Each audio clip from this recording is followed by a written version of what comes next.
Welcome to your Daily Dose. My name is Robert. You guys know that lady Susan there, and some of these other folks you might know. Maybe they've been around once or twice. I'm just going to shout their name out, and they're going to say hello however they feel like it. Paula.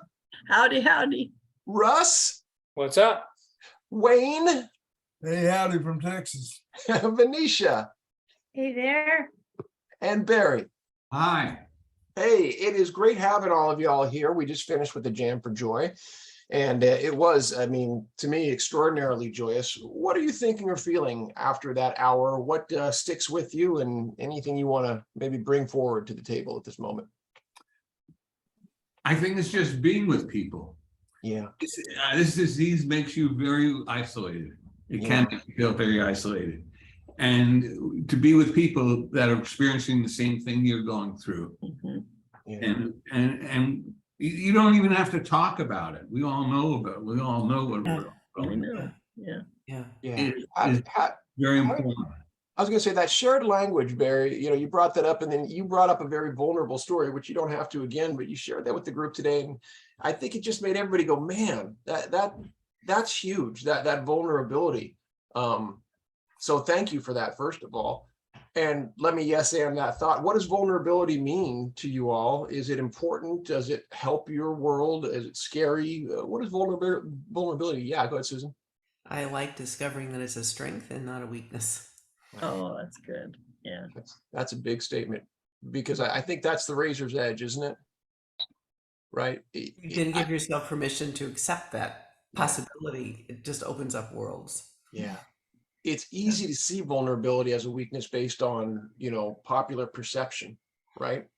And yet claiming it as a power for yourself. Wow, what a gift. I see Paula had a hand up, and then Russ. Go ahead, Paula. It's like opening up a little peek hole into somebody else that maybe they weren't planning on sharing, but when they do, it opens it up. Wow. And you bond with them. I love that you visualize that for us too. You gave us that little peek hole. Russ, what do you got for us? I see vulnerability again, like you said, opening up and strengthening a connection between you and people that you're close to and you like, and the ones that you don't care for, and maybe you'll have a bad experience with based on your making yourself vulnerable. You should not care yourself what other people think. It's worth opening yourself up, and all those benefits you get from the good people and all those connections. It's worth a few little missiles from the jerks. Yeah. Have any of you seen the Far Side comic? The old Gary Larson single panel Far Side comic? You know what I'm talking about? Oh yeah, sure. One of my favorites that you just reminded me of right there, Russ, was one where they had God, as he was traditionally a little balding with the long flowing hair, and he was making up a soup that was the world. And he said, just to make it interesting, and he grabbed off the spice rack something called jerks. Yeah, throw that in there. Yeah. That's a good one. Yeah. I had that same message from my kids. That was kind of their opening salvo to middle school. They were both going to a new school in 6th and 8th grade. I said, it's got to be great. We're going to have fun, and there's going to be jerks. And yeah, part of the soup, right? So how do we deal with jerks? Yeah, Susan. Well, that wasn't where I was going. Oh, go ahead. You'd go where you want to go then. Well, I was thinking about part of what the end of our discussion was about when we were in the Jam for Joy. Yeah. Of how much we all love this, and how much we believe that it has a future and needs to be bigger. And some of the suggestions that you were kicking around, Robert, that maybe you'd like to share in this dose. You could even sing that song you were making up, or. Well, I threw out an idea, and it is brand new. I get these ideas when I go for runs. Had it this morning. I loved it, and sometimes they're great and see the light of day. Other times they die and wither on the vine. What do you guys think about I Want My YAX as a homage to I Want My MTV? How does that make you feel? Good. Yeah? Yeah, I like it. Yeah, I like it. You know what? Most people who get Parkinson's are old enough to remember. Get your money for nothing and your dyskinesia for free. Oh my gosh. Give it up to Russ. Gosh, a lyricist.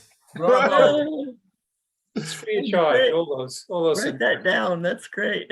The concept was truly spread the word. Tell that's it. Other support groups. Tell your healthcare providers. Tell your because as the story goes, briefly before we wrap, that was the story of MTV. Remember, cable was relatively new in the early 80s. And basically, they didn't know what channels were going to go on. And here was this little fledgling thing called MTV. And they got the rock and rollers to get up there and say, call your cable provider, tell them I want my MTV. And the kids like me went, yeah. And we had no idea. But we started dialing our local cable provider, I want my MTV, and hanging up. And crazy enough, it started working. Now, I'm not suggesting you hang up on your doctor, but there's caller ID now, but we can have fun with this. Yeah, Paula, you have the last word. I just see people later when they're asked, why didn't you join the Access Hill? Because that woman sang. If she hadn't sung, I would have joined. Well, remember God's references about jerks. And with that, everybody, that's your daily dose. Great job.